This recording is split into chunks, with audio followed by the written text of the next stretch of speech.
Welcome to Middle Fingers Up. I am your host, Karen, and I've been thinking about what I want to say at the beginning of this recording. So I think the thing I'm going to do that I do best is out myself.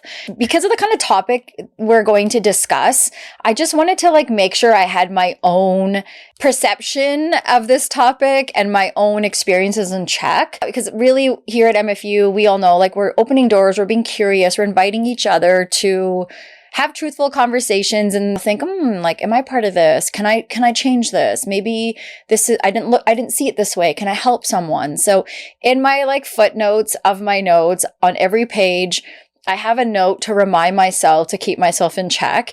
And I wrote something to remind me throughout the episode is to have empathy for this topic.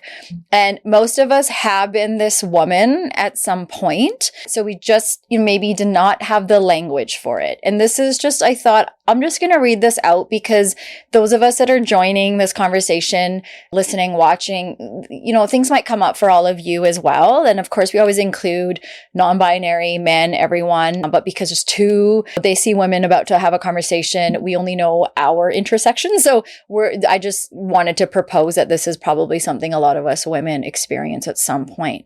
So what are we talking about? Okay, so this episode is kicking off a season we all know really well, and it comes at this time of year, and we're not going to necessarily talk about it in the way of the celebrations, the gatherings, events, the outfits. We're actually going to talk about maybe what's happening behind the scenes, everything that is occurring kind of underneath the surface for some of the people that partake in this part of the season. And some of you are probably like, I know exactly what you're talking about. So we're focusing on the in-between moments, that emotional stuff that maybe doesn't always come up in a way of knowing how to name it. But it happens and sometimes we brush it off. And I just thought it'd be a good time to give all of us permission to actually be willing to acknowledge that these things do happen for some of us, to talk it out, to name it, to let it out, because I think sometimes we forget that more than one feeling can be occurring at the same time, especially when you're entering a space that's about celebrating in joy and happiness. And so then it feels odd to be feeling other things outside of that. And I think it's also important to acknowledge that everyone that walks into these kind of spaces isn't necessarily feeling the same thing. So we put a bunch of different energy together and we don't often know how to say it loud, and probably why a lot of us are hanging out in the open bar area. So this episode is about making space for all of that.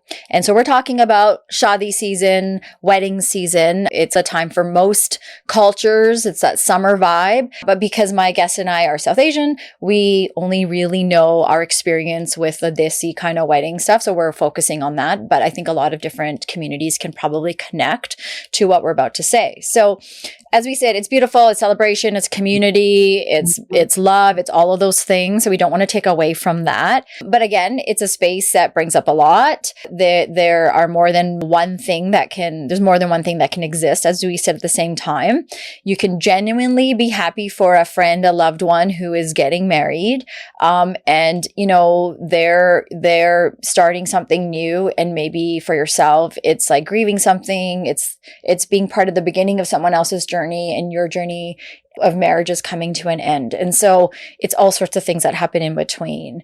And we don't talk about all of that. And I think that when we don't talk about all of these sorts of things, the emotions don't just get tucked away. They find a different way to come out. So a while back, let me reintroduce my guest. A while back, I sat down with Mohini. She talked about her experience with divorce in the community of being Indian. Episode 122, There is a Fire in All of Us. It's one of my favorite titles of all of my episodes. I love that. And so she talked about what it means, what it costs, what it takes to rebuild in that process process of finding yourself as a South Asian woman who's experiencing divorce. And that episode opened up, I think, conversations around identity, shame, and really like truly what it means to rewrite your story. And so now here we are at this other place of like, okay, you're divorced, you're single, but now you're going to a wedding. And what happens? What happens for you in that time? And I'm excited to have this conversation with Mo because, again, if we don't allow the time to be able to let all this out, we leak. It comes out in how we show up for, let's say, the bride and groom or the family. It shows up in how we cope. Like I said, sometimes it's those substances. It shows up in all the things that we don't say and do say. And we said unprocessed emotion doesn't disappear. It finds another way. And so let's talk about a better way to allow those unprocessed emotions and give each other permission to go there. Because just as a wedding is important, so are the feelings of those of us that attend that maybe have a different story that didn't quite end in this traditional marriage happy ending. And that doesn't mean there is no other happy ending, no matter what an auntie at the wedding is saying. So Mo, you're back. Thank you for coming on. How are you today? I'm doing great. Thank you for having me.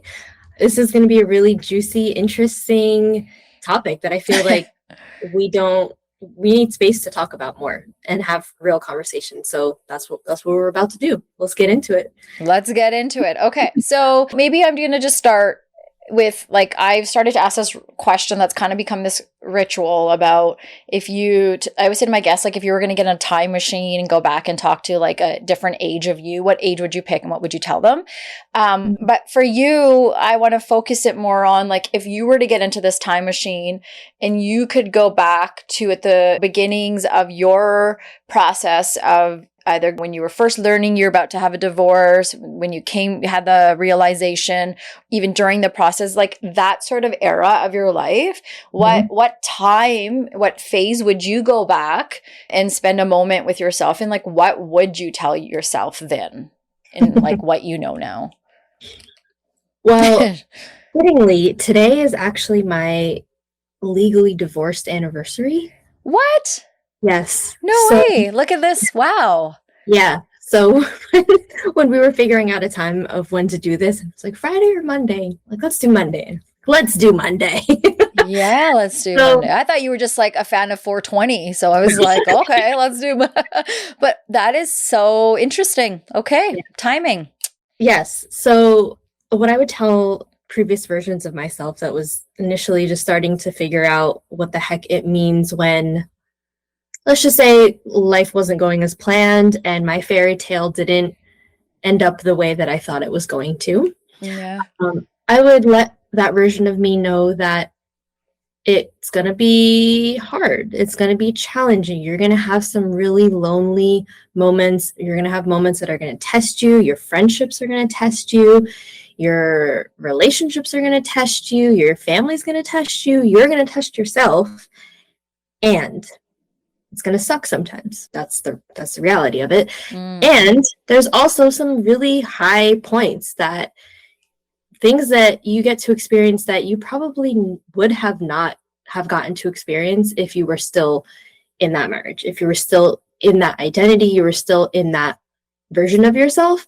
So even when it gets really sucky and it is really challenging, just be with those moments, be with those emotions, be with those experiences, and ride the wave. Just ride it out. It's not always going to be high. It's not always going to be low. And that's part of the process. There's a lot to learn through all of that.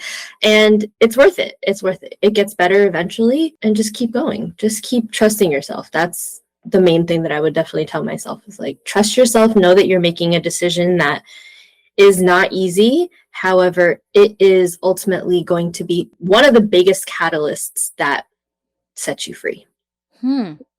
That's so well said.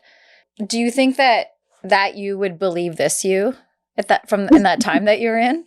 I think that version of me would definitely have a lot of doubts and not know how. She would want to know. She was very logical at that point. And so, but very intuitive also, but tried to think her way through a lot of things. So I think she would have not believed. Like, she would want to know how. How is that true? How is that possible? How are we going to get there? Where's the evidence? Yeah. Exactly. I think that's fair, right? Hindsight's a bitch. Like sometimes you gotta Yeah.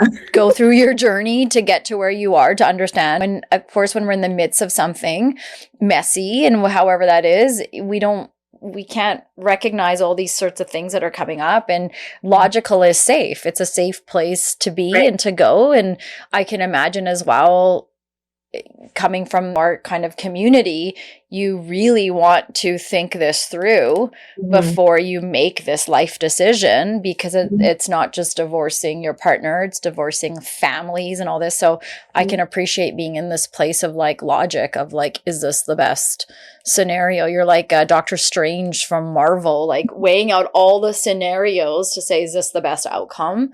What kept you going through that process and kept you going, I guess? Like, what was there anything or anyone in particular? I think it was my hope for my future self, Yeah. and my younger self, like my younger version of me that I think just dreamt that there was a different life for me, and that I didn't know.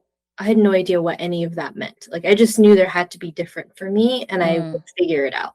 So I think knowing as I say, like the 8-year-old version of me and the 80-year-old version of me, both sort of giving me, cheerleading me on and saying that this is a chapter of my life. And how do I want to write it? Like, what is the next chapter when I'm actually writing my chapter? I think that part of my life was truly, it was written by someone else. I don't even want to say by one person. It was many people, it was many systems, it was many traditions. And I was reading it and just following very without any conscious choice, really. Yeah. The 80-year-old version of me was like, hey, what do you actually want to, like, how do you actually want to live your life? Ooh, And what a question when you're just like, following what you're kind of told you got to do and stuff. And now that's a scary question it to was a scary be question. asked. Yeah, because now I was actually able to write my own story. And Yeah. when I hadn't been able to do that, it was a little jarring, to be honest, because I was like, well, I don't actually know what I want. Yeah. I've been told what I want, and then I have just assumed that that's what I want. But what actually happens, like when I choose what I want, what do I actually want? Yeah. I really, really, really had to give myself a lot of time to unlearn and figure out what it is that I want. Because I just didn't know, to be honest. Yeah. No. But I knew that I wanted different. That was one thing that I knew. I knew that, and I knew that I had been trying to have different for a long time, and that wasn't working. Yeah. So I needed to change something. I needed to change a lot of things.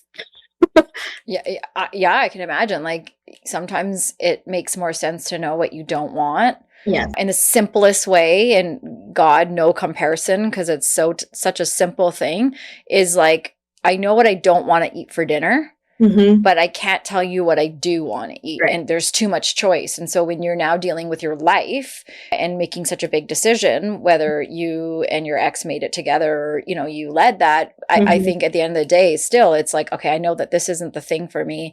But then, yeah, the process of like, what is a thing? Because then now all these other layers are coming about, which is like, who is this woman that I'm supposed to be? And I want to be, and what they said I have to be. And I think a lot of women, South Asian women, women of color, I think a lot of women can relate to where you were at in this. Okay, now if I were to rewrite the next chapter, like where would I start?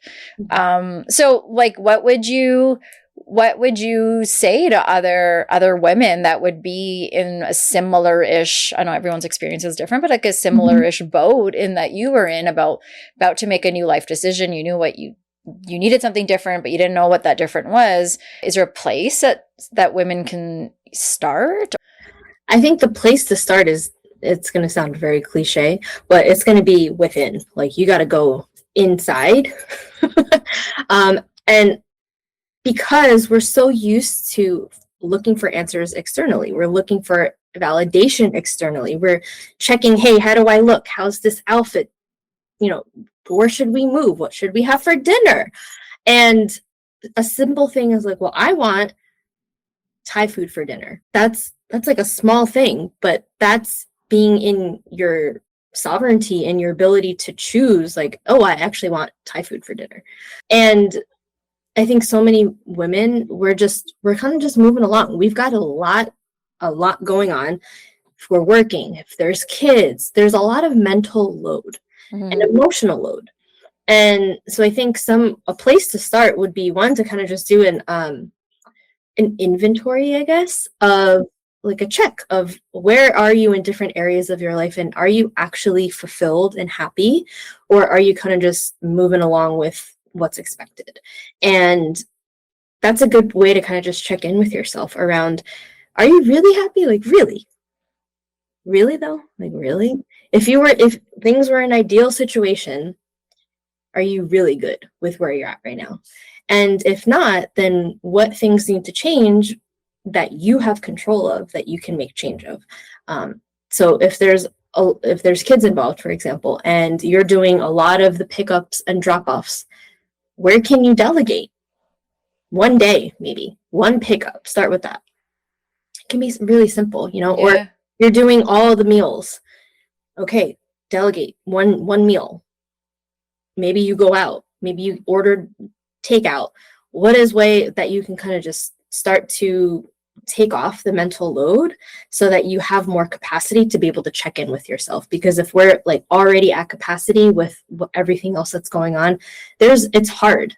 It's really hard. We're in survival mode. Even if we have the house and the job and the car and the travel and the kids and the puppy, you can still be in survival mode when you have all of these external successes, because internally you might be haywiring, so being able to check in with yourself, where are you at?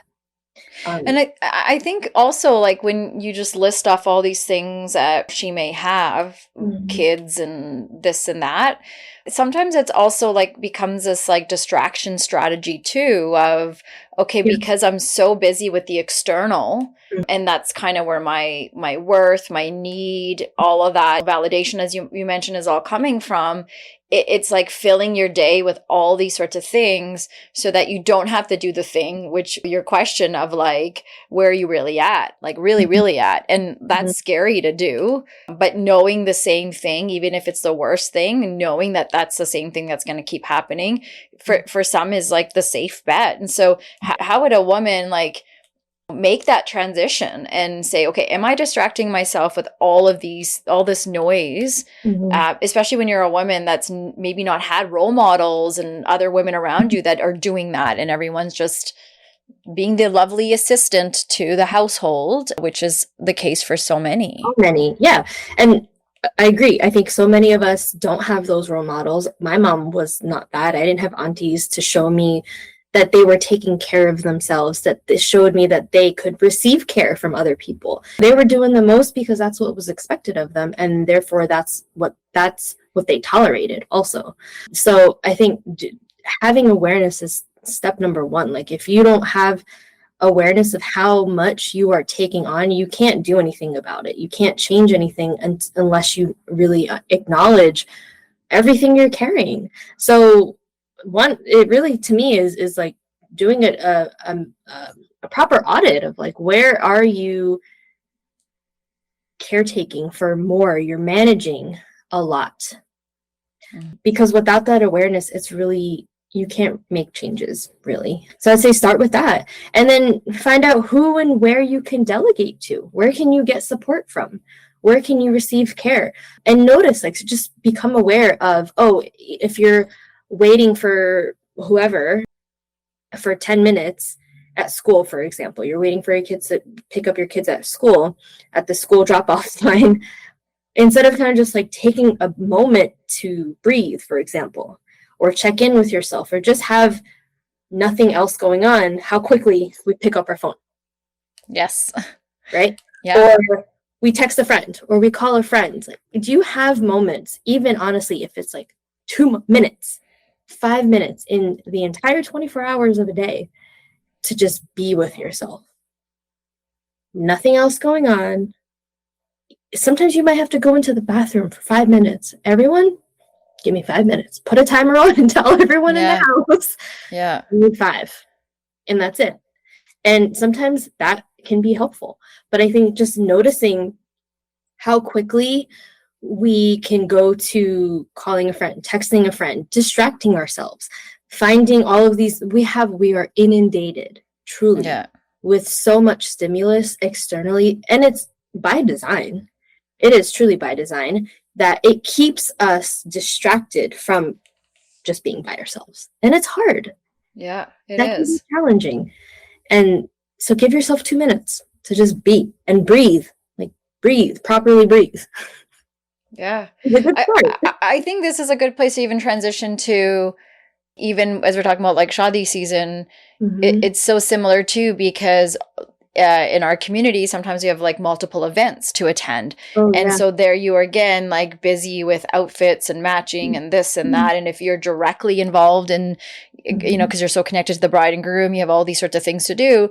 And so there's another example of maybe you're not on your phone, but you're tasking yourself to be busy, busy, busy, and not giving yourself the few minutes to say, like, how am I right Mm-hmm. now? Because this is where my question to you of, can two things exist at once? 100 things, millions of things can exist at once. Yes. So you can be happy for the family and everyone that's involved in this wonderful time of marriage, and you can also feel miserable or anxious, or I mean, you tell me, like, have you been to many weddings outside of your divorce? Yeah, okay, so like, is that how that was for you? You were happy for the couple, but then also experiencing your own feelings of grief?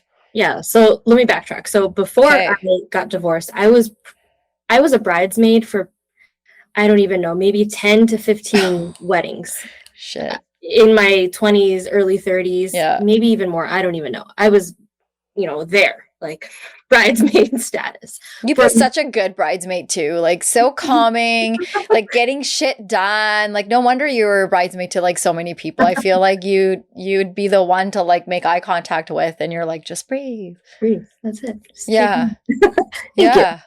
So I've been a bridesmaid many times. I've attended many more weddings. And then post divorce, I have not been a bridesmaid, but I have, no, that's not true. Actually, I have been a bridesmaid. I have been a Oh. bridesmaid post divorce, and I've attended weddings post divorce, not as many.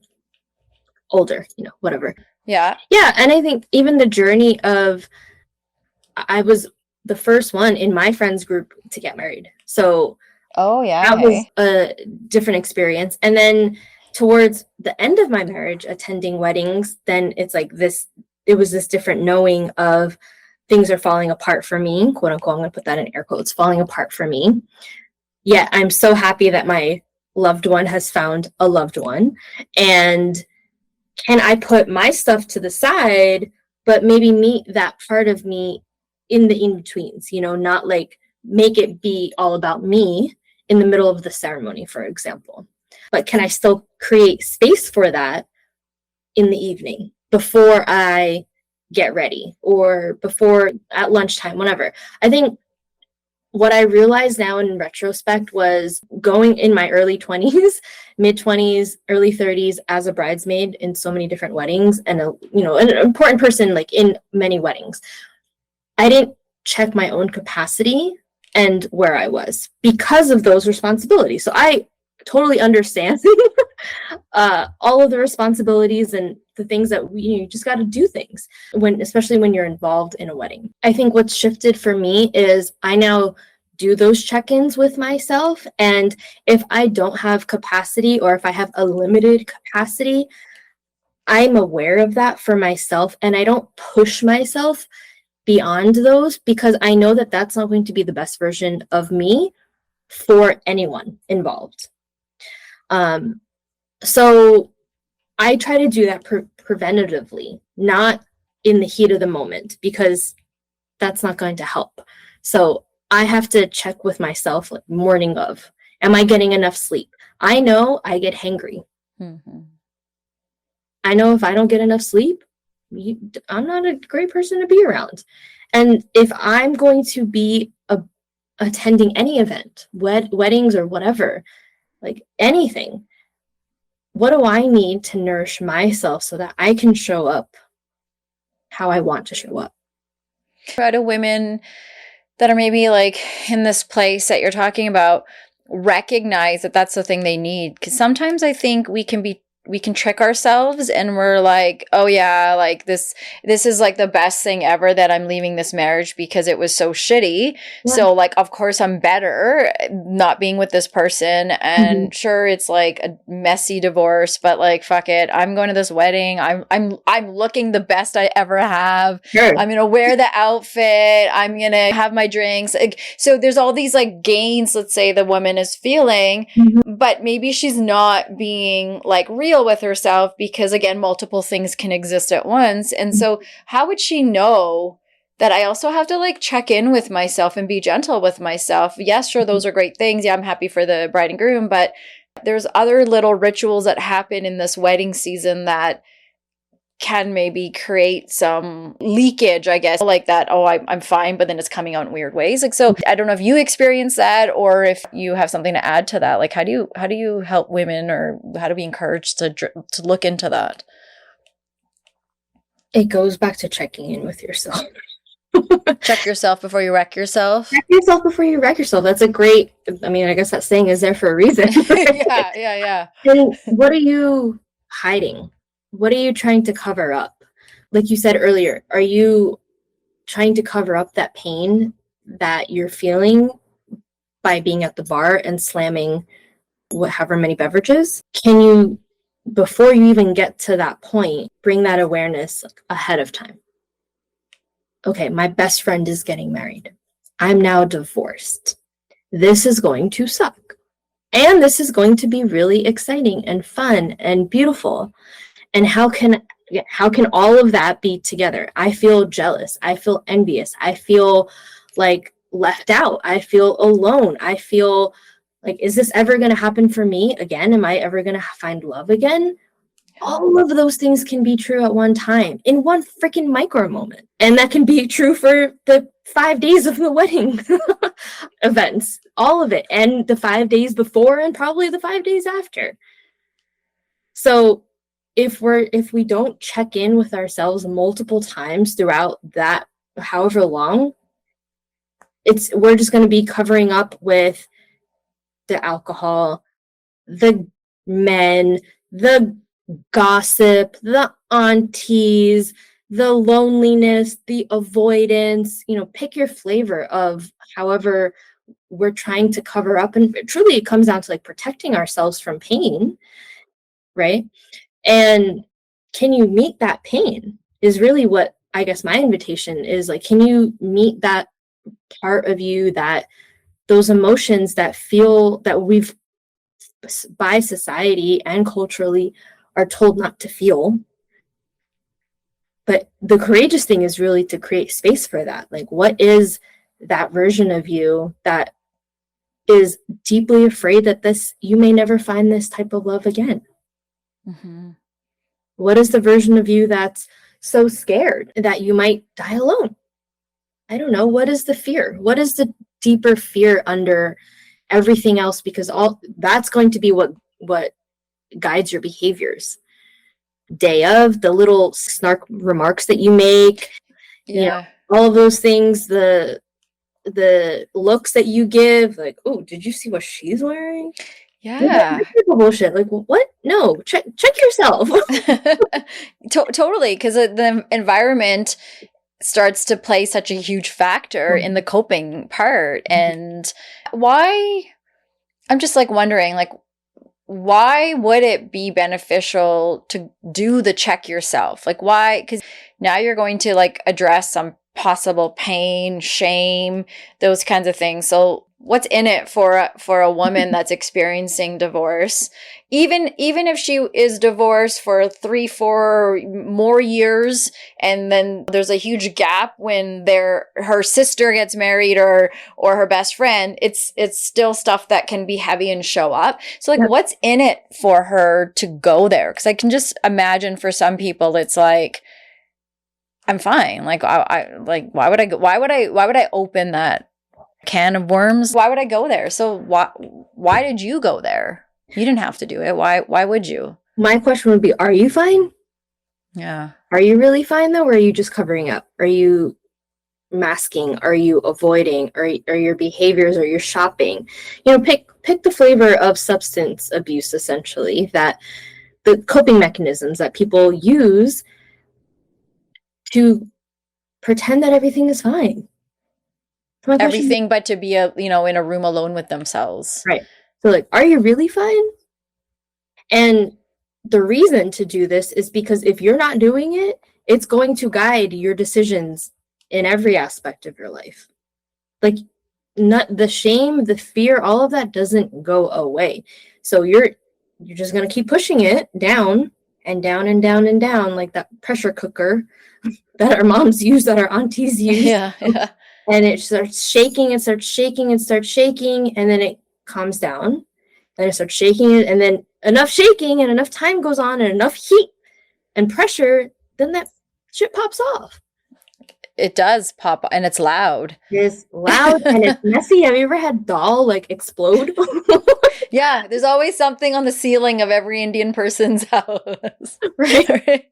So if we want to use that analogy, it's similar, where if you don't feel that, if you don't actually create space for the shame and the fear, it's going to guide your friendships. It's going to guide your possible potential future romantic relationships. It's going to impact your relationship with your family, in your career even. It doesn't go away. That's the reality of it. So the more you keep pushing it away, pushing it down, the more suppression that you're going to do. It doesn't have a way to be fully expressed until someone says something, some auntie says something at the wedding or anywhere else, and a friend says something, and that's when you pop off, because it hasn't been gently released elsewhere. Yeah, and I think that's so important, because it can often feel like it's that other person's fault, and a lot of times it is most aunties' faults for the things they say that they shouldn't say. But what I hear a lot of what you're talking about is like, we can't be in control of the environment, but we can be in charge of how we respond in it. And there's a huge difference of that. So instead of trying to control an outcome that's just not possible, like, take the time with yourself to be like, what does set me off? Where am I okay? Where am I not? Or when someone does say something, oh, you're divorced, how's that going? Or, you made a good point when we were prepping for this. It's like when you get introduced as she's the divorced one, and and guys don't get this, right? So this is, guys get a whole different level of treatment. Come, let me introduce you to a woman. This one will be really fitting for you, because it was the other woman's fault for not, for causing the divorce. It usually comes down to the women. So as the woman in this situation, you are called all these things. And I think you're right in like knowing some of these things ahead of time helps the landing. Hopefully it's a soft landing of like, okay, this auntie's she needs to go put some gulab jamuns in her mouth and get out of here. Give me a bite first too. Yeah, oh my God, tell me about it. I love them so much. I agree. Or, okay, that was hurtful, but sometimes like big emotions don't need to come out for some things that maybe aren't so drastic and big, but we make them so big because, as you're saying, we haven't done the work to say, okay, this is an embarrassing day for me, or I know I'm fine, I'm doing good, but I will feel guilty when I get some of those looks my way, or whatever it is, because we're human and we do feel like these things happen all the time, and it's okay to, and like you even mentioned, like jealousy, right? Like that's such a common one that none of us wants to admit, because it's like the nastiest, worst one. So I'd rather be called a bitch than, oh, she's so jealous. And so then we hide that, but it's still happening. So it's like a lot of what I hear you saying is that emotional overflow is going to be the doll on the ceiling if we don't tend to it. What are some scenarios, or what are some things that you remember in this season that were really difficult for you, that maybe you didn't think would be difficult for you, but you learned along the way? I think the photos was an interesting piece, where we're family photos and friend photos, and suddenly I feel like, the bride and groom are in the center, and then all the couples, it's like everyone is there with their partner, and then all of a sudden I've gotten like pushed out to the far left side or whatever because I don't have a husband now. What? That was a very unexpected and surprising experience for me. And then I think even when I wrote that in the email was, I remember one of the first, I think this is probably the first wedding that I went to, they do the husband and wife, they do their first slow dance, and then they ask, oh, all the lovers come out and do their slow dance. And I'm like, fuck, that sucks. That wasn't expecting that. So I think those little moments of, oh, I feel alone, and this is the first time that I've gone to a wedding, probably 30 weddings at this point in my life, where I don't have someone to go dance with. And it's just a different experience, a very unexpected experience, because I got married at such a young age. And I think if people were single for longer, they have that experience. That there's an expectation almost of like, they just know, okay, the couples are going to go up and dance and they're okay. Maybe not, I don't know, maybe not, they're okay, but they're used to, I guess, to some degree of not being the ones who go up and dance on the dance floor for that first dance song. That was a shock for me that I was not expecting. And so that was a different experience that was really surprising. So I think a lot of the things were, I think, again, like what you were saying about being out of your control, but I think if I had heard someone talk about this, hey, be on the lookout for, yeah, just be aware that the first wedding that you go to, you're going to be sitting at that table by yourself. I would have at least had that awareness of an expectation that I had in my mind. But because I didn't have that, it was a shock to me. So I think all of these things to say, and be semi-prepared, I guess, as prepared as you can be, but be prepared for aunties to say shit. Be prepared. Like, what are you going to say? How are you going to respond? Are you going to say something? Is it in your best effort and in your energy and your capacity to just, okay, auntie, and go the other way, not put in the effort? Do you want to put in the effort and check her? When a friend, a cousin, whoever says something, what do you want to do? I think going to these types of events a little bit more prepared, so that, like, exactly what you said, you're not reacting, but you can respond from okay, I'm expecting an auntie to say some shit to me. Mm-hmm. I'm expecting to be alone at that first dance. I'm expecting to maybe be pushed out from the photos. Okay, now that you know that this might happen, what do you want to do? I think if I knew some of these things ahead of time, I would have felt more prepared. Well said, like good examples. What about for those of us that are sitting at the table with you, and then we're just giving you these, like, we feel sorry for you pity looks? Because I'm sure that happens too. Oh, yeah. Like, oh, how are you? And then you see these couples that are fucking matching with their suit and her outfit, and you're like, fuck you guys. like I'm just imagining the other end of things, and we're all like, oh my God, we just got back from Italy, and we just like renewed our vows, and we've been together for 100 years, and we're ready for 100 more. And you're like, I'm gonna puke in my mouth right now. Like, again, you're like, that's great for you, but also like, shut the fuck up. I would imagine, I would imagine something along those lines of like, okay, take it easy with that. But people do that because people are excited about their own life and stuff, and not everyone has a sense of awareness, or people care in the most weirdest, too much of a way of like, oh shit, you're like, something's wrong with you now that, you don't have a man to like, you must be, how did you even get here today? Like you drove yourself? Like, right. What? Like, yeah. And I plan on getting out of this tight ass Indian outfit by myself too. Also that, who's going to take your hairpins out and unzip your outfit? Like, again, those in-between moments, as we said at the beginning, that we don't pay much attention to when it's happening in the relationship, and then you don't know how to prepare for it outside of it, that when it does happen, you're like, oh, okay, this is happening.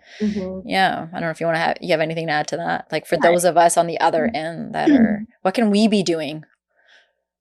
That's a great question. I think being aware that you don't have to pity us because we don't have a man next to us. So a lot of us are actually quite happy without. Wow, right? It's like, wow, no, you're not. You can't, it's not, yeah. But I bet, I'm sure especially those of you like that are doing the work in the way that you are, you're getting to know you. And that doesn't mean also that I don't want to necessarily get remarried, for example. I don't know if that's what I want. I haven't gotten there yet. But that doesn't mean that I can't enjoy my life right now. Yeah. And that doesn't mean that I don't enjoy my divorced life. I can be, again, multiple things can be true at one time. So I don't think the main thing, if you are a person who's in a relationship, happily married, for example, traveling the world, and you've got the house and the kids, I think just we're probably the realest people that you can have a conversation with. So have a conversation like a real human being.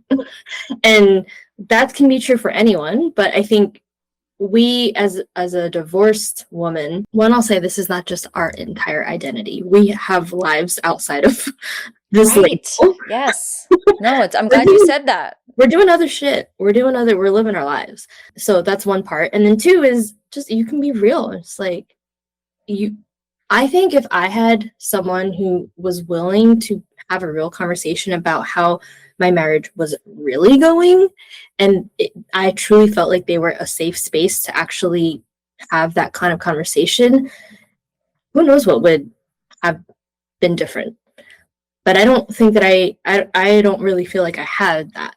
And so, I mean, I can't say this for every person who is divorced, but there's a chance, and probably a high chance, that they are someone that has experienced life in a different way, less traditional, and they are probably have a relatively, generally, again speaking, open mind to different experiences. So if you want to talk about some real life shit, real life relationship stuff, they're probably a good person to go to be honest. Again, very generally speaking. No, where I absolutely see that is because what happened in your process here of like, especially being Indian, is marriage means that you've hit the high note. Yeah. And it's, if you have a good job, that's on top of it. And if you have kids, that's like extra. But marriage is what, you just do it. That's the thing. You just do it. And you even talked about at the beginning, like that sort of kind of you just were hurt in this hurt of like, you're going to go get married, and you did it. And then all of a sudden one day you're like, wait a minute. I mean, I know it's not one day, but it's like, oh shit, wait a minute. Maybe this isn't what I thought I wanted. And so I think when someone, a brown woman, gets divorced, where I see what you're saying is like, you're kind of paving this new road that many people haven't really walked on, because either it's like not safe to leave, or they never even thought of it. And I'm not talking about the happily married people that obviously also have their issues. I'm talking about the ones that feel like they're stuck. They can't leave because of the kids, the financial connection. A lot of people find stability through finances with their partner. So there's all these sorts of things that are happening. And I think even for some of the brown women that I've talked to, what their view of life was while they were married, and then afterwards was like, damn, you're like willing to go there and talk about that. And you do have like a rebirth, a growth, a learning in a way of like, oh, not everything is meant to be the way that they say it is. And you question life in a bit of a different way. And I have a lot of respect for that, because it's unfortunate sometimes it has to go that way, but our journeys are our journeys. And, these things happen in the way that they do for many of us. But I think it's like, because something happened that wasn't supposed to. And you and I even talked about this before we started recording, like it's such a taboo to have a divorced woman even present at some of these events, because that's not supposed to happen. So it's like this ghost that's there that we're all acknowledging, and God forbid you are contagious and pass on your divorce germs to this sacred bride and before us, right? So talk a little bit about that, because when you mentioned that, I was like, yeah, like, damn, because you have this like whole world view now, and then here you are being boxed at this event. And you're like, I didn't even want to go, and I'm coming here for the sake of being here for the globjamins, and now I'm a fucking cancer to like, I'm the reason why you guys are going to get divorced in 5 minutes. Okay, sure. Right.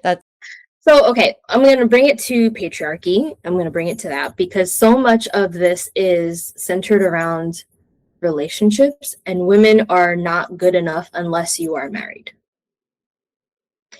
And so then when the man is no longer in the picture, it's like you are scraps. And especially in more traditional South Asian cultures, it's like, yeah, you as a divorced woman, you're now bringing bad juju, you're bringing bad energy. Oh, it didn't work out for you. And so now you can't be involved in the haldi, for example. I've seen that. I didn't experience it because my friends didn't believe in that, but I have seen that in other weddings where I wasn't directly related to that person, but I've seen it where it's like traditional things, traditional rituals. As a divorced woman, you can't be included because you're divorced. What kind of bullshit is that? And I just think it's ridiculous. And like, it's okay. I'm gonna say I'm about to go off. Okay, so get ready. Do it. I love it. So I think that people have this thought that you're now divorced, and first of all, there's this fear that as a divorced woman, I want to go take your man, your husband. Oh yeah. Okay. Right. Listen to everyone out there. I don't want your man. I don't want that. I don't even want to talk shit about that person. But like, that's not who I'm going for. Oh man. So there's, I think, this fear that as a divorced woman, like there's, and I believe this is you're wild. You're a wild witch woman now. Yes, it's true. It's true. But that doesn't mean I want your husband. Well, hey, wild witch women, we don't know this for sure. So please don't sit at our table, and don't sit at the children's table, because we don't want young girls to get the idea that they don't have to get married. I mean, the witches were burned because they were women in their power. Yeah. And they were connected to earth and land and their intuition. And God forbid that happens. Yeah. So that's just a side note on that. But also, yeah, so now. Okay, so you don't want the married woman's man. Okay. And so to bring you back on track, I like this. Okay, so yes, I feel like this is also a side note, but I feel like I am much more wild because I'm not tamed anymore. I'm not domesticated. Yeah. I literally have a tattoo of a lioness with a key because that's to remind me that it's me and myself, to give myself permission to free me from these cultural cages. So no one else is going to do it for me. So yes, I am a wild woman now. When I think about my 20-year-old version self, she didn't know who she was. She was so submissive, very quiet, very demure, very mindful. The perfect future bride. Yes. Yeah. Snatch me up. And it happened. Totally. And now I actually think for myself, and I question things, and I do things that are actually true for me, and I don't just follow. Of course, other women are slightly fearful of me because I'm mirroring to them where they're still caged, if you will. Yeah. So, and that's, again, that can be a scary reflection. For sure. If you're not willing to see, like, well, where are you not free? Where are you still holding yourself back? For a million reasons, right? There's a million reasons why we hold ourselves back. There's a million reasons why I held myself back. I'm way more free and liberated now than I have ever been in my life. But that doesn't mean necessarily that I'm going to do anything that's harmful But will I plant seeds for people to see that this is what life is like, that you don't need to follow every single step or every single thing that was laid out for you? Yeah. Yeah, I will. What you do with that, that's on you. But if you catch me on the dance floor as a divorced woman, Oh my by gosh. myself. You guys dance? You guys still have joy and dance when you're divorced? I'm surprised. Wow. Imagine that. Yeah, it's really wild. I've danced more now than I have in my See, 20s. that's the thing, right? Like your experience, like, and what we keep coming back to when you share these examples is you did your homework, you did your work, you went through the hard growing pains of like, what was that all about? Why did I get married? What did I gain? What happened? What did I lose? Who am I? All those things that, again, as a community, we don't teach children to think critically and question the questioning. So, of course, you were this wonderful, kind, timid bride woman. And you're right. A lot of the underlings of this conversation is the conversation about patriarchy. And I think it's hard sometimes for women in our community to go there, to connect to that, and they will get angry. I've been in a room with women and brought it up, and they will get angry, and then they will themselves also say, well, you're that kind of a feminist. And it's like, whoa, wait, well, how did we get there? But because it's so scary. It's so scary to go there, and every single one of us has thought about it to some degree. Some have brushed it down hard and put a lock on that cage and said, this is not going to work because I got to take care of my kids or do whatever it is I got to do, right? So you justify it. So then when a woman like you shows up to one of these events, then it's like, let's just keep her down by she is the divorced one, to remind everyone in that room of like, you don't want to do that, you don't want to go there. And now I'm really glad that even if we go a few minutes back, I love what you said about it's not your identity. And I think that's what a lot of the stigma does, is it creates this thing of like, you are now the divorced woman, like that is who you are.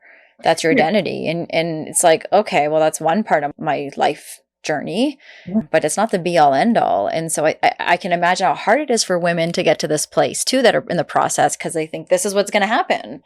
It's going to be my life journey now of being a divorced lady. Yeah. And there's so much shame culturally that, for sure, you're not supposed to enjoy your life post-divorce. Like, you're supposed to be an old hag, essentially. And I don't want that for me. I don't want that for me. I want to enjoy my life, whether I'm single or dating or in a long-term relationship or legally married or not legally married. I don't know. But either way, any of those ways, I'm going to enjoy my life. I'm not going to let someone else, again, dictate for me that now that I'm not married, then therefore I am no good, that I need to be in a cave and not enjoy my life. No, absolutely, fuck that. No. Yeah. Middle finger up to that, because no, I'm going to enjoy my life, whether you like it or not. And that's something that, man, my 20-year-old self would never have said, because, again, going back to external validation, seeking approval, I wouldn't have had the capacity even to consider that as a possibility for me now. So I think when it comes down to like, how do you want to live your life? It's not your full identity. This is one part of one chapter of my life. Yeah.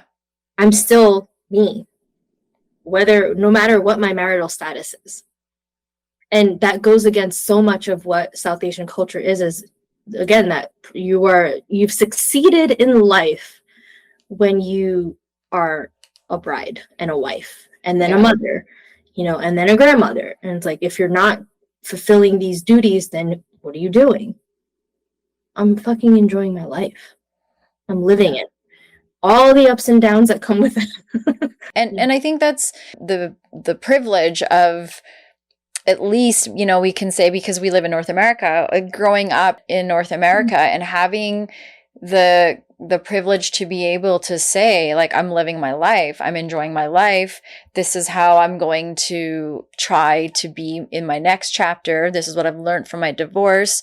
And like we do recognize that this isn't the case in every situation, but I think the reason why you and I are having this conversation is so that we can start to, like, I would say all these conversations are like collecting data, and so we can start to normalize. But the more we talk, like, there are multiple ways to live our life, whether we're in the marriage or single, we're divorced, whatever we want to say. And the bottom line is, a lot of us are now pushing up against, okay, I'm not just the role of a daughter, a wife, a mother, niece, successful business owner, whatever people's job is. Like, who am I outside of that?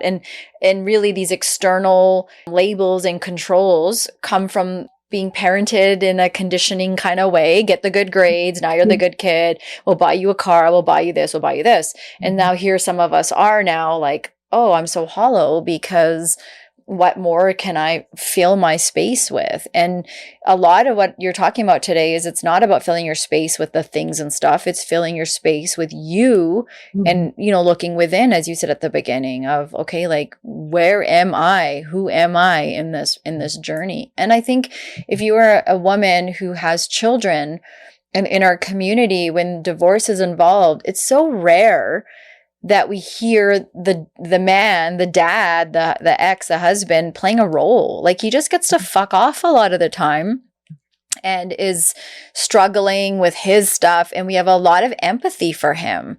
And I've seen a lot of women around me having to carry the load of being the mom and the sole parent, and trying to justify why your family from your dad's side doesn't see you, and all these kinds of things.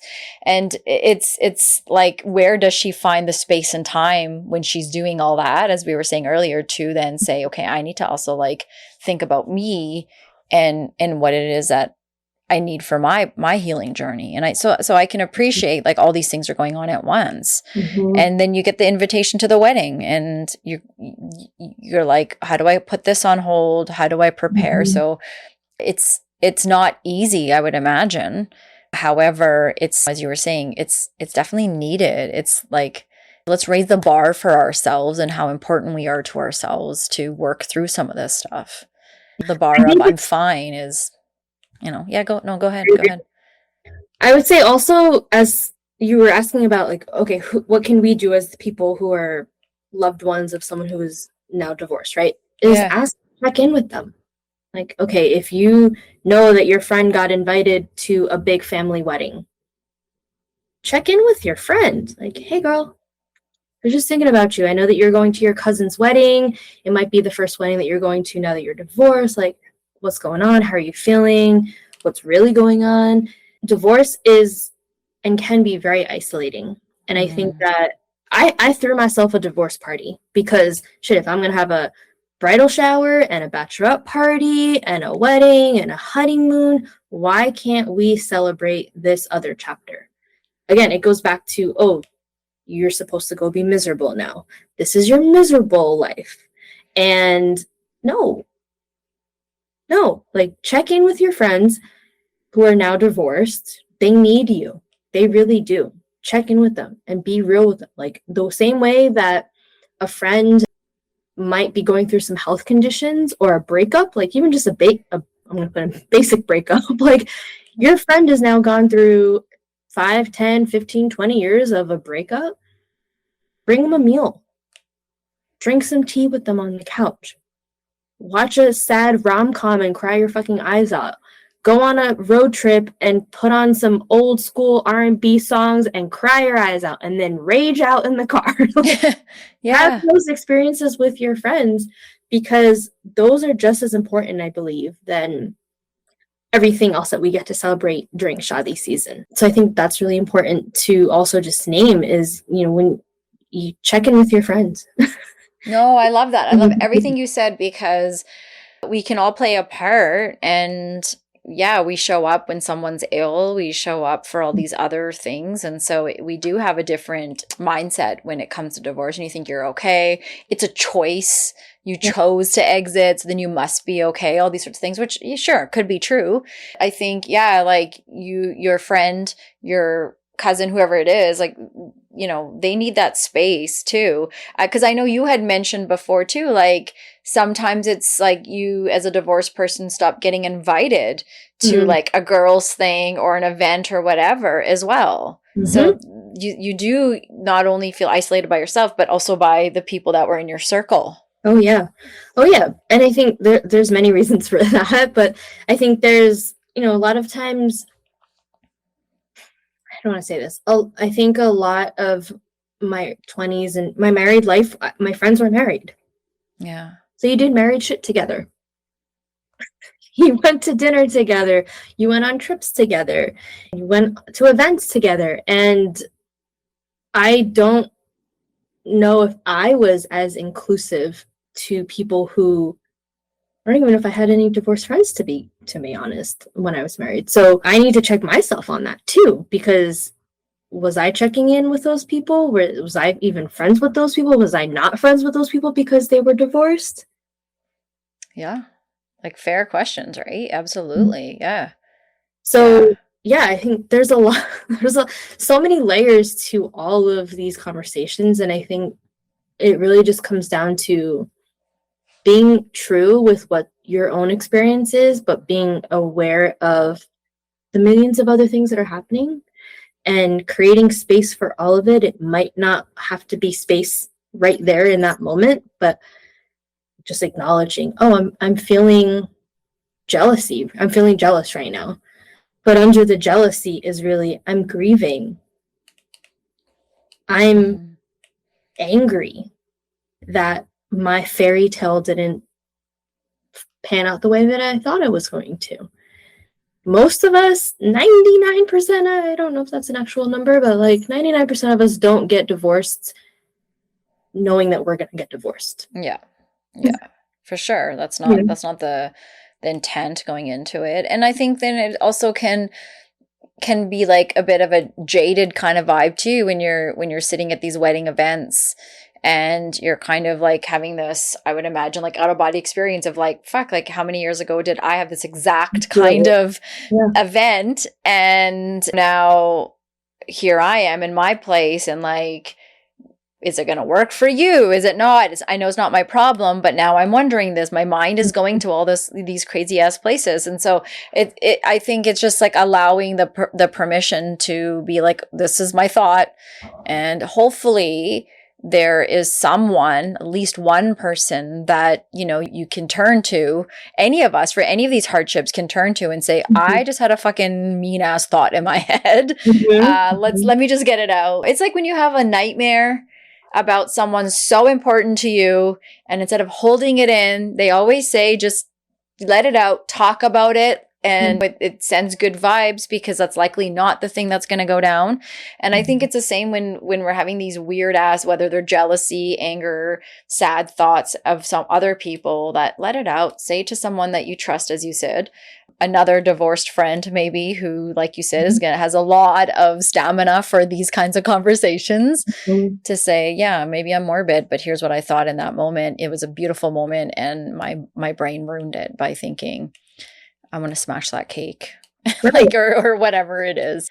And that goes back to checking yourself, like checking your own thoughts, your own feelings, your own behaviors, because if we don't express it somewhere, even if it literally means, okay, I need to go to the bathroom by myself and say this to myself in the mirror, is that was a thought that happened, but the reality, what really happened was this. And then my mind thought this and I felt this. Check yourself. You might not have anyone to go as a reality, but you can go to the bathroom, you can look at yourself in the mirror, you can check yourself in your own conversation, you can journal things. I got my journal here, write a bunch, write it out, feel it out. But check yourself that your thoughts are not being externally expressed, and you're not like that jaded thought isn't fucking up everyone else's experience. Yeah, I think that's key for this whole season that we're in, and we're talking particularly about being divorced and attending, but any of our own baggage, like these are important things for us of like, it shouldn't be coming out in those moments. And we've seen it. We've seen fights break out on the dance floor. We've seen too much drinking. We've seen all sorts of things happen growing up as adults at these events. Maybe some of us were the ones that were in those scenarios. And those people didn't show up that day thinking, I'm going to ruin this. Right. It's missing the signs leading up to it that are saying, oh, you better deal with this. Oh, here it is. Here's that thing. Here's that thing. And it's fine. I'm fine. I'm fine. I'm fine. Which goes back to your point of, but are you really actually truly fine? And how do you know you're fine? What's the thing that would, tell me that you're fine? How do I know you're fine?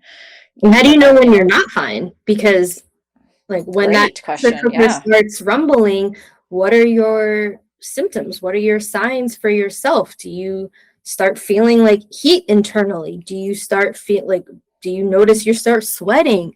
Do you start feeling a stuckness in your throat? Do you start feeling like this sudden need to cry? What are those signs and thoughts for yourself when the pressure cooker starts coming? Instead of turning the heat up even higher, can you lower it? Can you go step away? Can you go to the restroom? Can you go for a walk? Can you take yourself out of that scenario, that situation, so that you're not in the heat of it and things don't get worse? Yeah. And as you're saying that, I would add, this kind of reminds me of, I usually do like an episode around the holidays. And which is difficult for many. And I think, a lot of what comes up in there and what I'm hearing here is being at every single event from the minute it starts to the minute it ends does not mean that you are being present and supportive of the people getting married. You can truly set your own limit of, I'm going to go for an hour. I can't attend this one. I think it's so important to feel for yourself, because no one's going to look out for you. And if you can't make it the whole friggin', week or however long it is, you don't have to either. I would much rather be part of like a little, like a couple of hours of a loved one's event, and I show up and I'm present and I give the best energy, than 16 hours of what is wrong with this chick, and people are asking me, are you okay, or I feel embarrassed because I said something or whatever, right? So I think give yourself limits too. I have a friend, my best friend actually, that's getting married, and we're in the same age, we're in our mid 40s. And first of all, I'm like, thank you so much for getting married at this age, because at this age, we're all going to funerals. So I'm so glad that we get to have this. I'm at 45 and I get to be part of this wedding process. Like, how exciting is this? And, we had this really heartfelt discussion about, I was like, when I got married in my 20s, like my wedding week and time centered everyone in my mind, because it was me centering myself as I should. I also felt like it should be just as important for everyone. Yeah. And then, as you get a little bit of experience under your belt and you grow a little bit and you think, no, these milestones are meant for whosever event it is. We can't put that on other people. And so we have to also be okay in how people do and don't show. Like, everyone's got to own their thing. And it was a really cool conversation to have together, because my best friend is very wise. And she probably thought this in her 20s as she would now in her late 40s, but mid 40s. Sorry, she'd be so mad at me. She's also like 6 months younger than me. So she makes a point to be like, you're so much older than me. But I think it's just a reminder, right? Like, if it's my wedding, it's the most important day of my life, not all the people coming or that can't come. And I think sometimes in the community, in our culture, in our friendships, and our family, we get so enmeshed that we think it's the most important day and we all have to take time off work and be part of, and then we get upset when people can't attend or we feel guilty. And it's like, you can't sometimes be at everything, and that's fucking okay. Yeah. I think that speaks to capacity and advocating for yourself, and going back to that expectations and external expectations of, as a bride, I'm expecting everyone to cater for, like, what do they call it? Bridezillas? Oh yeah. Yeah. Catering to my every need, and everyone's going to be showing up for everything. Like, I don't know, someone's mom might have just passed away. They're in their own freaking experience. And that doesn't mean that, again, like in a different flavor, it doesn't mean they're not happy for you. That doesn't mean that they're not excited for you, but they're also having their own experience. Someone else might have just gone through a breakup. Someone else might have just lost their job. There's so many freaking things that people are experiencing at any given time that is going to have an impact on how they show up and their capacity to show up. So can we give everyone just a little bit of damn grace? Yeah. Yeah. And the world is worlding right now. And that's just exactly, we're just a small part of this big picture of what's happening in the world. And here we are, we're so privileged to talk about how to prepare to go to wedding season. So like, you know, even when we pull the microscope further, we're like, okay, we're very fortunate that this is the thing that we are talking about. So you're so right about that. Like, just, I think it's just trusting that people know themselves better and people will do their own thing, and that's not shade to the happy couple or what. And as we're talking, and as I mentioned this friend of mine too, like I do have to say, a lot of what you talked about in the beginning, I saw this with her because this is her second wedding. She got married very young, in her 20s. And I remember over the years, like, you know, as many of us encourage her to date and these things, she was very open to it, but she was most open to caring for herself and dating herself. And it was really cool and liberating that she never felt loneliness, even though she was alone in many ways, but she did so much friggin' work on herself. So like literally connecting the dots too to what you were saying at the beginning of look within, do that work. And I remember her journaling, therapy, doing all these things of like, I just have to figure out who I am, because her identity also, like many of us, was built around this is what's going to happen. Mm-hmm. And you know, like kudos to women like you, to her and others that put that time in, because I can imagine that's not, it's not easy shit to do, and it's not okay when someone, you know, throws a comment your way and says the things or whatever. But those of you that do the work, you guys do this thing of like letting those things just, at least not showing that it impacted you, and maybe it did, but not enough to take over, because the work that you did was more valuable. So like, I have to commend you as well, and thank you for doing that, and also having the kind of conversations you have on your own pod, the emails. Like how this conversation started is I just got back from my best friend's bachelorette weekend, so I have wedding on my brain, and you send out your blogs, your emails, and you were talked about Shadi season and what happens for some people, particularly divorced people.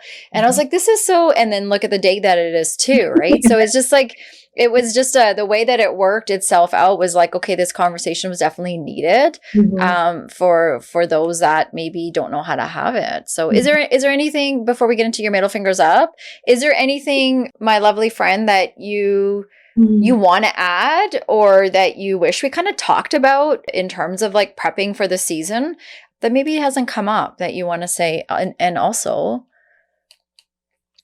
yes, a couple things. Check in with your friends, single, married, dating, divorced. Just check in with your people. It can be, hey, I'm thinking about you text. What's going on? That's all. That's a good start. We can get really caught up in our lives, day-to-day stuff. And if we really want to have meaningful relationships of any sort with anyone, it requires work. yeah. It requires some intention. And that includes dating yourself. That includes checking in with yourself. Like that text that you would send to a friend, I just said, check in with yourself. Hey, how you doing? How you feeling today? What's going on? What's heavy today? What are you celebrating today? What's going great? What do you need support with? And I think what I would invite people to really reflect on is, can we put aside labels? Can we put aside marital status? Can we put aside even job titles? I know I'm asking a lot from the South Asian community right now. But can you just be with a human and just have a fucking real ass conversation? Everyone's got emotions. Everyone's got life experiences. Everyone's grieving. Everyone's raging. Everyone's celebrating. Can we just talk about it? Can we create space for it? And that's just being real, like with anyone. It doesn't even have to be with your friends. It can be with the person that you go get your coffee from. Like, look them in the eye and be like, hey, how's your day going? I've done that before, and they've literally like glitched out because they're on their own autopilot, putting in the orders, getting the drinks. I'm like, hey, how's your day going? And they're like, huh? What? Okay, what? Totally, right? That's a response that says we don't often get asked that. Right. And so it's weird when someone asks you that almost because, yeah, you're not used to it, or let alone asking yourself. So this part of what you're saying is such a simple gesture, but it goes such a deep, long way. And I think we probably underestimate it, those of us that maybe don't do it enough to send that. We're quick to send the shitty ass Google reviews or say, you know, this thing sucked, that thing sucked, versus actually these are the things that were really good about it, or yeah, like what was that like for you? So I think that's a great reminder of check in, not just with yourself, but also with people in our top 10 list, or whoever those people are, top 5, top 1, whatever it is. Yeah. Yeah, and I think just creating that awareness around, well, why did that lady get pushed to the end of the photo? Can we bring her in?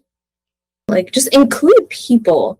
Just like you want to be included in things, ask people to go hang out, spend time together, go drink chai together, come over. I think that there's just so many opportunities for points of connection and points of real human conversations. And I'll share this. This is where I'll end. I recently saw a reel where in India, a daughter was divorced. She got divorced, and the dad like had a whole village celebration of bringing her back home. Oh my goodness, I have goosebumps. That's so cute. And how different that is from, again, the more traditional patriarchal, like, oh, now you're part of that property, essentially, of your husband, and now you're coming back and there's so much shame, and now you're damaged goods. And this dad was like, no, we're so happy you're safe. We're so happy you're home. We're celebrating that you're here. And what if we brought that energy to everything, really? Like anything and everything. Like, oh, you got a divorce? Fuck yeah. Let's go out. Let's go celebrate. Let's go on a trip. Let's go out to dinner. Let's go for a walk. Tell me about that experience. Learn from people's experiences. We won't learn from anyone else's experiences if we're in our own bubble. Yeah, I love that. And I think as we enter this Shadi season and we go up to the bar to go get a drink, we go to the washroom or wherever it is in the wedding venue that we go to, I think that's a great place to start and say, how are you? It's been a minute. What brought you here today? All these wonderful opening door questions that you suggested, just how are you, looking them in the eye? I think that's a great place to start. And even if that means you're the one that's suffering, it's okay for you to also go and ask someone, because like you said, everyone's got a story, everyone's got something, and maybe that other person is going to share something that we just needed to hear. Like, how many times has that happened? Where, you know, like I said, just the timing of my email of what was already on your mind opened the door for me to say, hey, you know what? You're right. It is this season. And everyone comes in with such different flavors. And then here we are having this conversation today. And it took you kind of sharing your experience, opening the door to what you remember this season being like. So I think that's lovely. One more thing. Yeah. Oh God, give me as many. You also have a middle fingers up too. After that, you have a middle fingers up too. So there's sometimes you have to be the one that goes first. Sometimes you have to be the courageous one. When someone asks you, how are you? Instead of saying, I'm all right, or I'm fine, everything's fine, right? Like surface level, again, I'm going to plant the seed for you, all of us, to be like, but how are you really? So when someone asks you, how are you? The back voice is now mine of, but how are you really?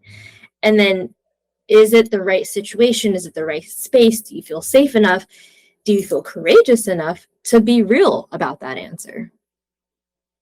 Because sometimes you got to be the one that opens up first. That's right. Because sometimes it's like what I hear you saying is sometimes we're looking for someone to bring safety to the conversation. And what I hear is it's okay for us to also bring safety as we're going to say, by the way, I know we're at this venue, but like, you know what? I cried on the way here, or I had raging diarrhea in the bathroom after eating the food, whatever, you know, like it's all the things can be true. So I like that. Yeah. It's like putting onus on ourselves as well, not waiting for someone to ask. Because not everyone is going to ask us. So not everyone's going to ask us. And even if they do, are we going to reciprocate with surface level? Yeah. I'm good. I'm fine. Yeah. But are you really? Right? Yeah. Right. And I ask people that. I will say that. I will be that person. So not everyone's going to be that person. So sometimes, you know, you got to be real. And not everyone's going to be able to meet you there either. If like, oh shit, I wasn't expecting that. I was expecting you to say everything was fine. Well, do I not look fine? Now we're having a weird moment, right? It's like, no. Just giving you an opportunity to change your answer if you need to. I'm here for it. Yeah, exactly. And I think you do a great job of that. You do a really great job of that. You're like, oh, I'm here. If you want to add to that, if you want to go deeper. Yeah. So, well, I think I appreciate that. Thank you. I value that. And that means a lot to hear that, because I do, as my own learnings too, of it's not always about me. And so like, how do we check in with people? And I used to get people at coworkers say, not everything is about something else. You know, sometimes a banana is just a banana, because I'd always say there's always something underneath, as the clients taught us over time. Right. And so, and I know that for me, I know I have a lot of layers. I'm sure you do. We all do. We're not that different. And I think sometimes we feel like we are, because my experience isn't the same as yours, but my stuff is very similar. And I think sometimes we have to be okay with saying that person's also going through it. Maybe they'll get it. It's real. Sometimes it's real shit that you want to throw out there. So I appreciate the women in my life that I've been able to do that with. And that's all we can do, is support each other and be real with each other, because otherwise, what are we doing? We're just faking it. Yeah, totally. Yeah, I know where my surface level conversations are going to be, because sometimes there's some people that you're like, this is just one of those social people that you're like, hey, great, awesome, the trip, tell me more, so cool, I love your energy. And then you have your WhatsApp groups with some of the people that you're like, by the way, I didn't want to get out of bed today. And you're not even waiting for them to ask you to start your day with, and I hate the world. Okay. I had one of the lovely women in my group chat. There was something that came up last week. I wasn't feeling great. And I've been talking about I'm in perimenopause. So sometimes I'm like, am I sick, or is it the hormones, right? I'm figuring it out. And so she was like, how are you? And I'm like, I don't know. Where do I even start? And you know what she said? She said, how about you start at the beginning? Like, that just made me cry in the moment. That's all I needed. I was like, actually quite okay after that, just to get permission to say, it's okay to just tell me I got time for every single thing here. And so it's so meaningful when we have people in our world that can do that for us, right? Yep, 100%. And sometimes we are that person, and sometimes we get to find people to be with us too. Totally. Yeah. Okay, so middle fingers up, my friend. You kind of said one earlier, but you get a chance to add to that one or give another one. I don't care. We make the rules, so. We make the rules. That's right. I say middle fingers up this time around to just tradition and doing things without necessarily questioning them and isolating people. Because of a fucking marital status? What? No. So let's not do that. And really just like all the stigmas and the taboo and the shame, like have those conversations and be real, like human to human. That's it. So middle fingers up to isolation and stigmas and oppression. Yeah. Double middle fingers. Well said. Yeah. Look, I'm really grateful that I got to do a second round with you. I'm grateful that I've been able to carry out a relationship with you outside of this too. And so I love this passion project because I get to meet people like you who from afar check in and share a lot of valuable, information about being a brown woman and the things and stuff that happen in between. So thank you for today, and to everyone else. Like these, we say these are door openers. Look, we're just having these conversations. So we're not perfect at it, and we're not trying to be. We're just trying to be curious. And the best thing that everyone can do is contribute to these conversations, because, well, Mo and I don't know it all, and we need everyone's perspective to build off of this and say, yeah, we're going to change things up a bit. We're going to have different kind of conversations. We're going to pull the woman in and not take her out of that photo. All those little things that can be impactful because we have a bit of an awareness going on. So, Bud, you get last word. So anything you want to say before we hit the red button here that takes the record off? Any last words? Be kind to each other. That's it.